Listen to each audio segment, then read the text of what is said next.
Cette année, on fête les 30 ans de la sortie de Speed. Speed est un film d'action comme on en a rarement vu au cinéma. Moi, j'ai grandi avec, c'est toute mon adolescence.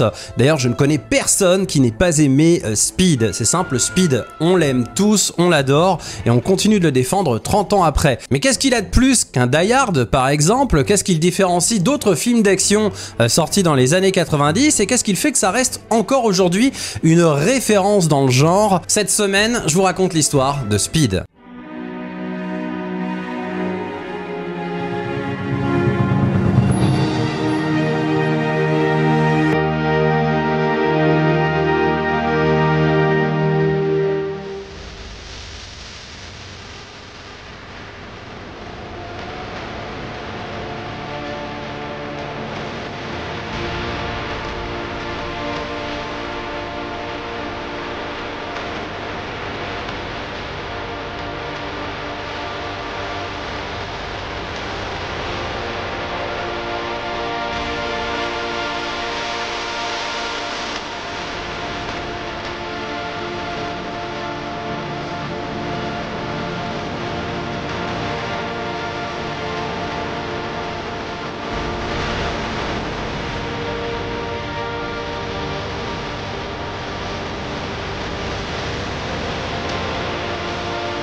Speed est le premier film réalisé par Jan de Bont, ancien directeur de la photographie néerlandais ayant démarré sa carrière avec son compatriote Paul Verhoeven. Après le succès de Speed, le cinéaste se spécialisera dans le cinéma d'action, avec notamment Twister, sorti 2 ans plus tard. Une vache. Une autre vache. En réalité, je pense que c'était la même. Le scénariste de Speed, Graham Yost, a été inspiré pour son scénario après avoir entendu parler du film Runaway Train en 1985 par son père, animateur de télévision canadien Louis Yost.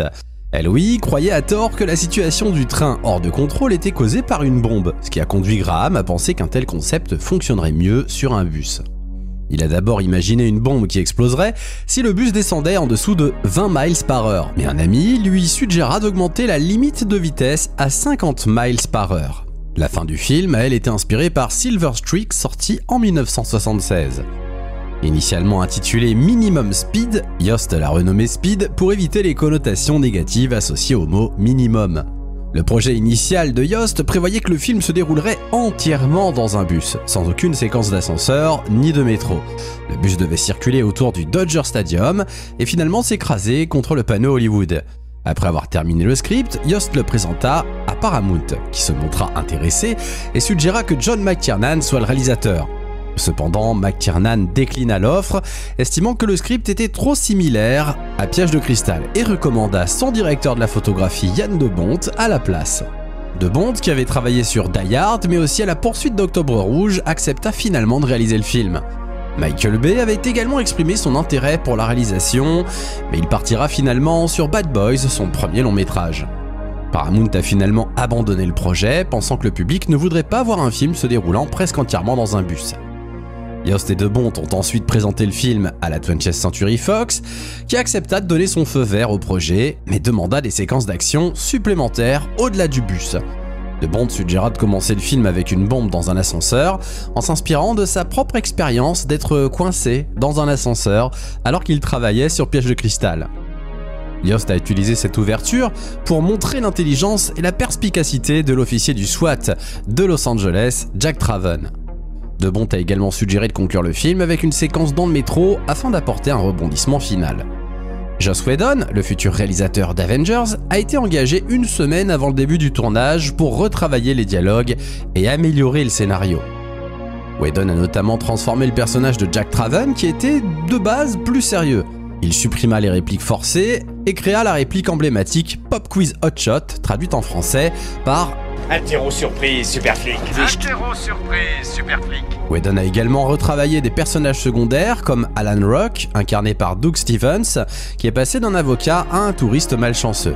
Le personnage de Harry Temple était à l'origine destiné à être le méchant du film, mais une fois que Dennis Hopper fut choisi pour incarner Howard Payne, ce rôle fut ajusté et le personnage de Temple est devenu le collègue de Jack. Lorsque Speed était en développement avec la Paramount, Jesse Pinkman était initialement prévu pour jouer le rôle principal, mais une fois le projet validé par la Fox, Pinkman fut abandonné et Stephen Baldwin fut approché pour le rôle de Jack Traven. Mais il déclina car lui aussi trouvait le personnage trop proche de John McClane dans Die Hard. Yippee-ki-yay, pauvre con. Richard Grieco a également refusé le rôle, exprimant plus tard, après la sortie du film, des regrets. D'autres acteurs furent approchés comme Tom Cruise, Tom Hanks, Wesley Snipes ou encore Woody Harrelson. Le réalisateur Yann de Bont choisit finalement Keanu Reeves après avoir vu sa performance dans Point Break, estimant que Keanu Reeves parvenait à transmettre à l'écran un équilibre entre vulnérabilité et force. Si tu veux atteindre le sommet, il faut te disposer à en payer le prix. Les anciens présidents sont des surfeurs. Tu soutiens que le FBI acceptera de me payer pour faire du surf? De l'adrénaline pure à 100%, Johnny. J'ai chopé une déferlante d'enfer ce matin. Reeves a dû suivre un entraînement physique pour le rôle et se raser la tête. Le personnage d'Annie était à l'origine une ambulancière afro-américaine pour justifier sa capacité à conduire un bus. Le rôle fut donc d'abord proposé à Halle Berry qui refusa et exprimera elle aussi des regrets concernant sa décision. Finalement, le rôle fut réécrit pour introduire une relation amoureuse naissante avec Jack Traven. Bullock auditionna aux côtés de Keanu Reeves pour vérifier leur alchimie à l'écran et fut engagé sur le champ. Le tournage principal de Speed commença le 7 septembre 1993 pour se terminer le 23 décembre à Los Angeles. Le réalisateur Yann de Bont utilisa une maquette de 24 mètres d'une cage d'ascenseur de 50 étages pour la séquence d'ouverture. Pendant le tournage, l'acteur Keanu Reeves apprit la mort de son ami d'enfance, River Phoenix, le frère de Joaquin Phoenix. Suite à cet événement, Yann de Bont décida de suspendre le tournage pour plusieurs jours afin de laisser Reeves se remettre de ce drame qui le marqua profondément. Il lui donna également des scènes moins exigeantes pour le laisser se remettre doucement. De Bont expliqua que Keanu Reeves fut si profondément affecté que son jeu changea pendant le tournage, ce qui le rendait plus calme et émotionnellement renfermé.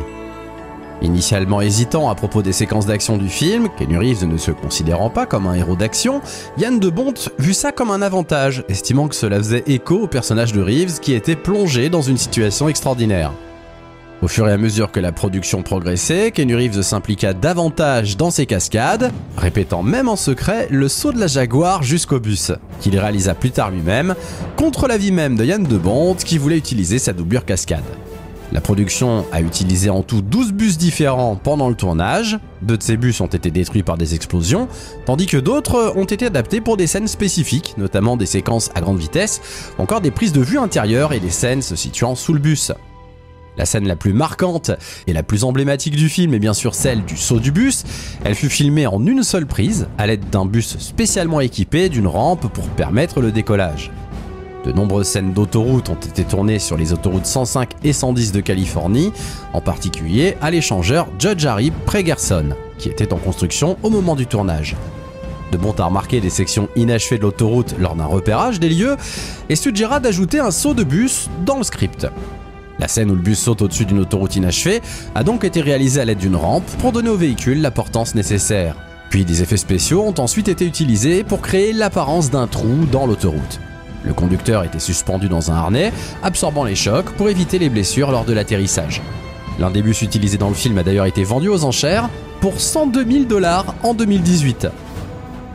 Yann de Bont a révélé dans un commentaire issu du DVD que le saut en bus ne s'était pas déroulé parfaitement comme prévu lors de la première tentative. Le chauffeur a raté la rampe, endommageant le bus de manière irrémédiable. Un deuxième bus a donc été préparé et un saut réussi a été filmé 2 jours plus tard, bien qu'il ait parcouru une distance plus longue que prévu et ait détruit l'une des caméras installées pour capturer l'atterrissage. Heureusement, une autre caméra placée un peu plus loin a enregistré la cascade.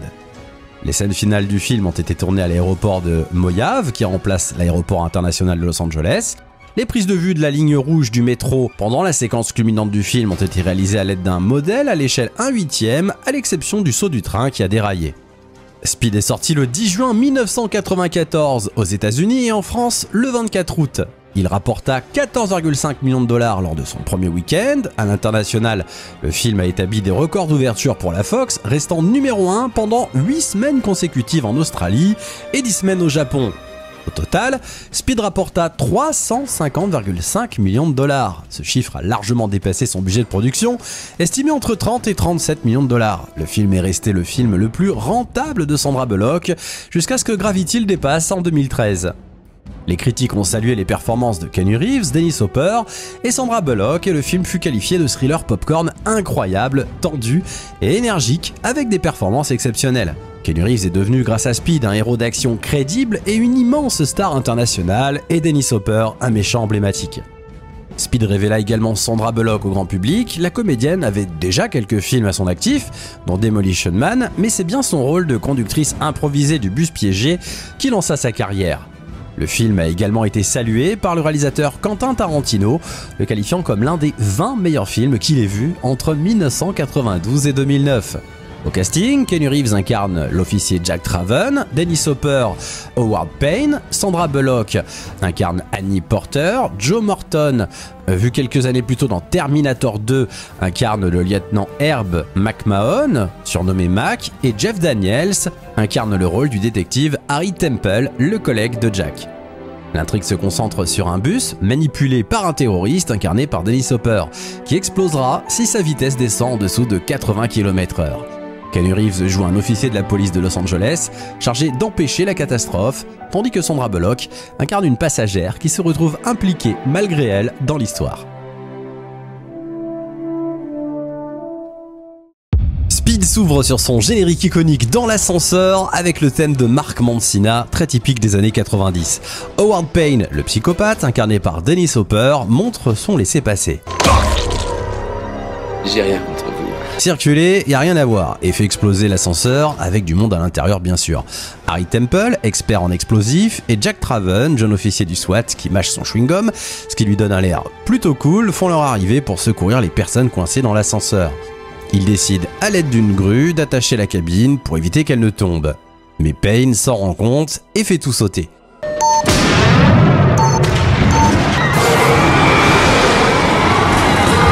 Ils les font sortir un par un, mais il faut faire vite car la grue manque de céder à tout moment.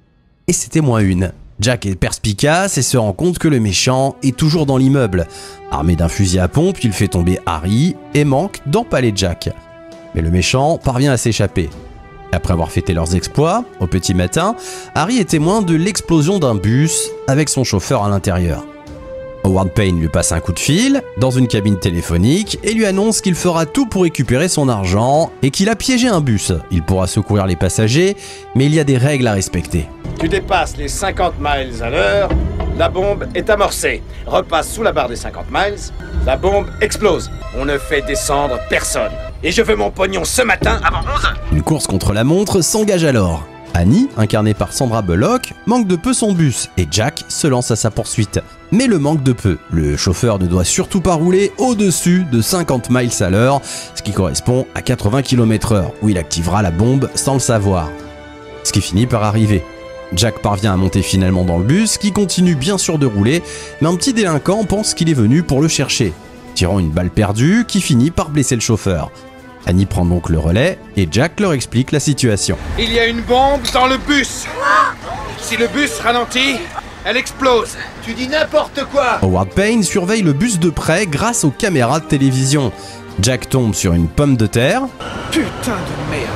Zut alors, on a une patate assez balèze. La patate est balèze. Et une montre plaquée or qui sert de détonateur. Annie, aidée par Jack, réussissent tout de même à contourner plusieurs obstacles, roulant à contresens, heurtant une poussette. C'est des canettes. C'était pas un bébé, c'était des canettes vides. Oui, oui. Ou prenant un virage un peu trop serré.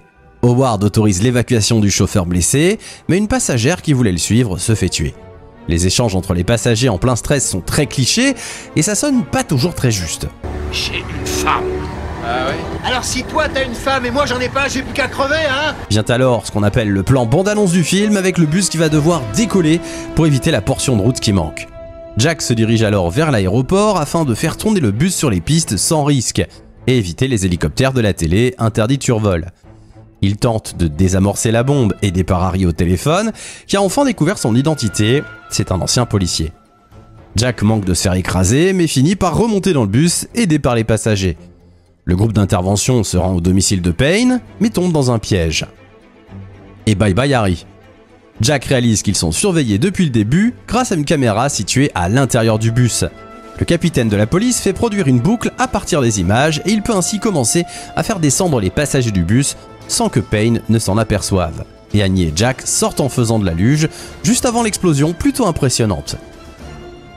Alors que la police tente de l'attraper, Payne parvient à mettre la main sur son argent, kidnappe Annie et la transforme en bombe humaine. Il monte dans le métro pour chasser par Jack qui va tenter de sauver Annie. Après un combat mano à mano, Payne finira par en perdre la tête. Je sais me servir de ma tête, moi!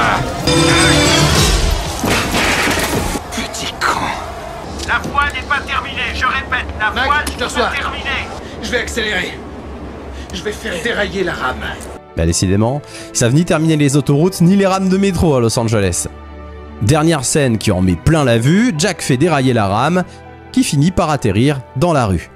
Et après s'être envoyé en l'air, Jack finit en couple avec Annie. Il paraît que les relations qui démarrent intensément, ça tient pas la route. Ça sera 100% sexuel alors.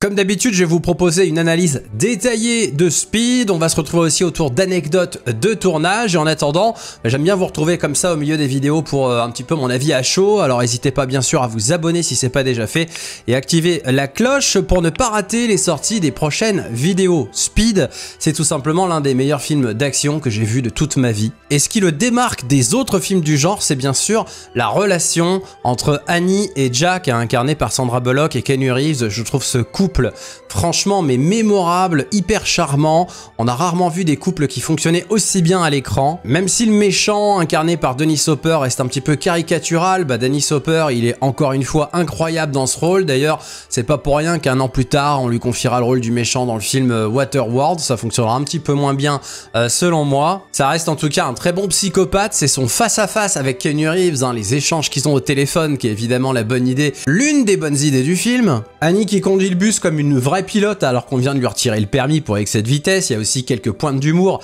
qui font plaisir et qui se rapprochent finalement sur cet aspect des Die Hard avec l'humour qui était amené dans les Die Hard par Bruce Willis évidemment. Mais pour autant, ce film, il est unique et je pense que c'est grâce justement aux ajouts de Joss Whedon dans l'écriture des dialogues. Ça le différencie quand même pas mal des Die Hard et je pense que les acteurs qui ont vu ce film et qui ont refusé de jouer dedans, clairement, ils ont dû s'en mordre les doigts quand ils se sont rendus compte que finalement, ça n'avait rien à voir avec un Die Hard. L'intrigue de Speed est simple, mais le stress est omniprésent. Il se passe toujours quelque chose dès l'intro. La musique de Mark Mancina nous embarque dans une plongée dans les entrailles d'un ascenseur, froid, sombre et métallique, qui forme la première partie du film, composée d'une intro, d'une intrigue principale et d'un rebondissement final. Cette intro nous permet de faire connaissance avec les personnages principaux. Dès les premières minutes, on sait qui est le héros, qui est son mentor et qui est le méchant. Yann de Bont, dans la scène de la chute de l'ascenseur, montre déjà tout son talent pour faire du spectaculaire juste en entendant les cris des otages et nous faire sentir la claustrophobie avec cette lumière jaunâtre qui nous rappelle d'ailleurs les intérieurs des sous-marins d'Octobre Rouge. Leur sauvetage est une séquence qui fonctionne à merveille et à chaque fois je me fais avoir par la petite dame là qui a peur de sauter et qui réussit à sortir in extremis. Harry Temple et Jack Traven ont une dynamique plutôt classique pour ce genre de film. Le premier est l'aîné, il connaît tout sur les explosifs. Le second est le jeune impulsif, le flic casse-cou. Rien d'original, mais leur relation fonctionne plutôt bien, surtout quand Jack n'hésite pas à tirer dans le genou de son coéquipier pour le sauver. Ça montre toute sa détermination à remporter la victoire. Howard Payne parvient à s'enfuir, mais Dennis Hopper a lui réussi son entrée avec beaucoup de charisme. On sait maintenant qu'il ne reculera devant rien et qu'il est prêt à tuer tout le monde. Le lendemain, Jack assiste à l'explosion d'un bus et c'est une séquence vraiment choc. Dans la foulée, il est contacté par Howard qui lui apprend qu'un autre bus est piégé et explosera s'il descend en dessous de 50 miles à l'heure. C'est la très bonne idée de ce scénario bien sûr, il exige son fric, 3,7 millions de dollars, où il le fera exploser avec tous ses passagers dans 3 heures. La passagère qui parvient à monter dans le bus s'appelle Annie Porter, elle va passer la pire journée de sa vie, et en femme ordinaire, Sandra Bullock est juste la meilleure. Jack va parvenir à monter dans le bus au terme d'une séquence de course-poursuite filmée entre autres à l'aide d'un hélicoptère, ce qui nous scotche vraiment sur notre fauteuil. Jack parvient à calmer les passagers, un petit délinquant armé blesse le chauffeur, et la femme ordinaire Annie va donc prendre sa place et faire preuve preuve de courage pendant que Jack va tenter de l'aider, toujours en contact avec Harry pour tenter de désamorcer la bombe. On se concentre sur la conduite du bus et la bombe et un peu moins sur les passagers, ce qui n'est pas plus mal car leurs échanges sont franchement pas très crédibles parfois. On s'identifie plutôt à Annie car on aurait pu se retrouver à sa place et on a de l'empathie pour ce qu'elle vit. Et j'imagine beaucoup auraient aussi aimé se faire réconforter par Keanu Reeves à l'époque. Puis l'ambiance s'assombrit lorsque le tueur fait sauter une petite bombe tuant une passagère angoissée qui tentait de sortir du bus. Sandra Bullock et Keanu Reeves sont encore très justes dans l'émotion. Les scènes filmées sous le bus sont également très réussies car on se retrouve vraiment sous le bus et à tout moment on a peur que Jack passe sous les roues. Howard Payne lui a tendu un piège à son domicile, il a tout fait pour que les policiers arrivent jusqu'à lui pour tous les faire exploser, ce qui le rend encore plus monstrueux lorsqu'on apprend la mort d'Harry. À partir de là, Jack va devoir se débrouiller seul. C'est l'indice qu'il cache à Jack qui me semble un petit peu tiré par les cheveux lorsque Jack se rend compte qu'ils sont surveillés à l'intérieur du bus. Sauf s'il avait tout prévu depuis le début. C'est cet aspect du scénario qui est le plus difficile à avaler pour moi. Car même lorsque déguisé en policier il enlève Annie, ou lorsqu'il réussit à mettre la main sur l'argent dans la boîte aux lettres, car il avait au préalable creusé un trou en dessous, on a quand même du mal à y croire. Avec son discours sur le destin de la bombe, on comprend que Jack et Annie sont impuissants face à sa folie. Lorsqu'il va se rendre compte qu'il n'a pas son argent, il va se mettre à improviser, et c'est là que Jack finira par avoir le dessus sur le toit du train. Puis dernier rebondissement, on se demande si la folie n'a pas changé de camp lorsque Jack décide de faire dérailler la rame de métro. Et ils vont s'en sortir presque miraculeusement, puis un peu prévisible, finir ensemble.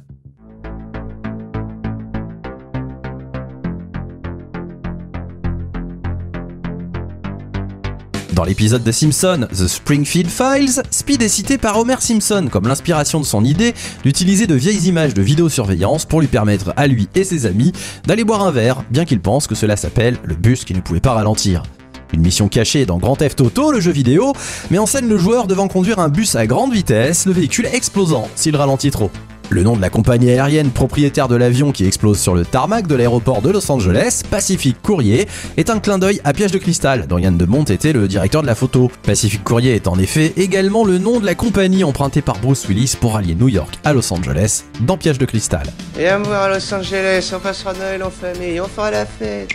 Sandra Bullock a vraiment appris à conduire un bus pour les besoins du film. Elle a d'ailleurs eu son permis de conduire du premier coup.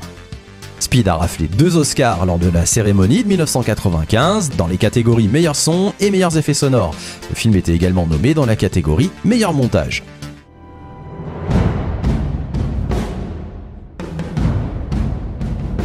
30 ans après, Speed reste un modèle du genre. Le premier film d'action d'Yann de Bont, mais aussi son meilleur. Très peu de CGI ou d'effets visuels, alors pour le cinéma, je ne sais pas, mais pour les films d'action, oui c'est clair, c'était mieux avant. La 20th Century Fox a eu la bonne idée de pousser de Bont à inclure d'autres scènes en plus du bus, et les ajouts de Joss Whedon dans les dialogues apportent ce petit plus au film qui lui donne ce charme très particulier. Malheureusement, un tel succès avec 350 millions de dollars de recettes pour un budget de 30 millions, ça pousse forcément les producteurs à réclamer une suite, qui n'était pas prévue, une suite bien moins réussie, voire complètement ratée, qui sortira 3 ans plus tard, et dont on parlera la semaine prochaine. Alors pourquoi 30 ans après, Speed est toujours aussi efficace? Est-ce la nostalgie qui parle ou le film a réellement bien vieilli?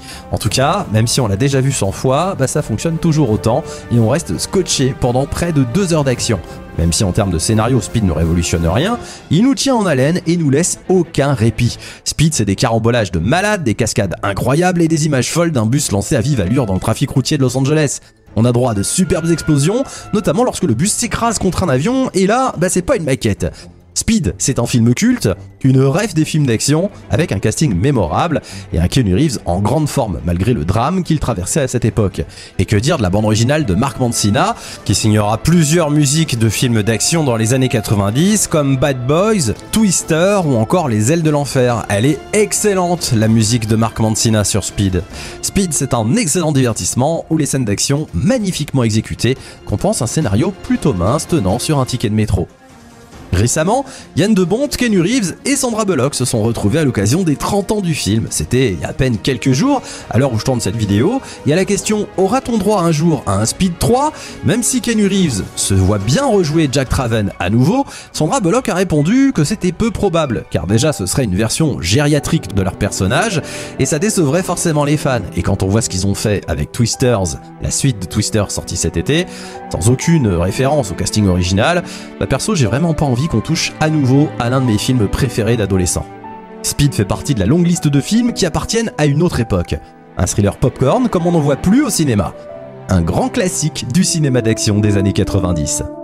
S'il fait exploser le bus, c'est lui qui gagne. Et si c'est toi qui gagne? Alors demain, on jouera à un autre jeu. Je suis pas disponible pour conduire demain. Je suis prise. Merci d'avoir regardé cette nouvelle vidéo jusqu'au bout. Je vous invite bien sûr, si ça vous a plu, à me laisser un petit commentaire. Donnez-moi votre avis sur Speed. Peut-être essayer de lui trouver des défauts. C'est vrai que j'ai eu du mal quand même à trouver des défauts à ce film. Donc peut-être que vous allez en trouver. Dites-moi ça. Et puis n'oubliez pas de vous abonner hein, si c'est pas déjà fait en activant la cloche pour ne pas louper les sorties des prochaines vidéos. La semaine prochaine d'ailleurs, on va se retrouver autour de Speed 2 alors que j'ai pas revu depuis... Franchement, depuis une vingtaine d'années, il me semble l'avoir vu, mais vraiment vite fait. Donc, on va pouvoir s'y plonger. Je ne sais pas du tout ce que je vais déterrer en faisant mes recherches sur Speed 2. C'est vraiment un gros tas de merde. Mais on verra ça en tout cas. Speed 2 cap sur le danger. Ce sera plutôt Speed 2 cap sur le navet cette fois. En tout cas, j'espère que vous serez là. D'ici là, prenez soin de vous et soyez heureux.